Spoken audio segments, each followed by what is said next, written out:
think that really we know that healing is more than curing disease, and that medicine and therapeutic treatments that the medical profession provides only goes so far. And we find that people, by being able to be in touch with that greater sense of who they are as people, can bring their full healing powers to any clinical situation. So, whoa, that was good. Somewhere over the rainbow. Gonna do some more? Bring your hand out here. You're just gonna smile at me, aren't you? Way up high. There's a land that I've heard of once in a lullaby. Good. The way that arts helps with that can range from being very concrete in terms of if I'm doing something that takes my mind off my illness or my pain or the anxiety associated with it, I'm going to cope better. But also, I think just the process of being engaged in something pulls at parts of our brain and parts of our immune system that help us battle chronic illnesses and even acute situations. It's the most amazing therapy because it relies on a communication that so few people ever build and ever become proficient in. I wear this scarf because it helps associate. You know, he sees the scarf and it's immediately, he knows that I'm here to do music, and he just immediately lights up and smiles, and he is just engaged for the whole hour that I'm here and watching and playing and moving his hands independently and playing the guitar, and it's just so great for him. He just really lights up. She's so adept at bringing him in, pulling him in, and it's so funny. I mean, an hour and 10 minutes, and then he's just lit up like a neon sign, and then when it's over, he's sound asleep, and he's gone. He's given his all, and then he'll probably nap for a couple of hours. Just happy, happy, happy. Our nurses have told us the night, because he has a night nurse with him also when he's on the ventilator, and they have told us that he smiles and giggles and laughs in his sleep. So his eyes are closed and he's asleep, and I believe he's dreaming about her, and he's dreaming about the session, and the music is playing in his mind long after she's gone.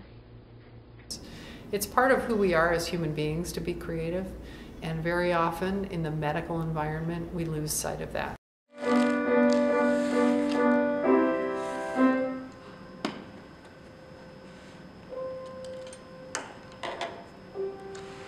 The center is a huge space that is lit by natural light. It's a very colorful and open, creative space where kids basically have license and supplies to do whatever it is that makes them happy. It is staffed by a certified and licensed art therapist and music therapist. We also have a coordinator who works there to help us schedule things and capture data and facilitate activities at the center. So on any given day, it's a balance of individual therapy sessions with patients or their siblings or their families or community members, and those take place both in the center as well as wherever the children are located throughout the hospital setting. We know from patients and families and the community at large that there's a tremendous amount that people do to help themselves heal that we don't always know about or know everything about in the medical world. And what we're starting to see is a real culture shift for people recognizing that there's more out there that we don't know about than that we know about. And what we've seen is a growing acceptance of a variety of different healing arts in the medical world. We may have started more along the lines of massage, acupuncture now has a growing following, and some other things that are really being moved into mainstream medicine. The arts have been part of healing care for thousands of years. This is not new. Hospitalized children are dealing with a a wide range of different feelings. There might be a sense of worry, or maybe they're feeling lonely, and just the fear itself of why they're here, and maybe the unknown of, they're being diagnosed with something that they don't understand. These children are also away from their normal routines and their support groups too, so it's a difficult place to be in. Art therapy really provides a sense of control for these kids. Sometimes they feel like that their life is out of control, or the families feel like that. And really, I'm kind of one of the people that has the luxury of going into meeting with the patients and saying, what would you like to do today? And the kids really respond well to that, having a sense of control and having a choice of materials, a choice of colors that they're able to choose from. Art therapy also helps with anxiety management, stress management. It can help with pain management. And it's also a way for families to work together and to communicate together.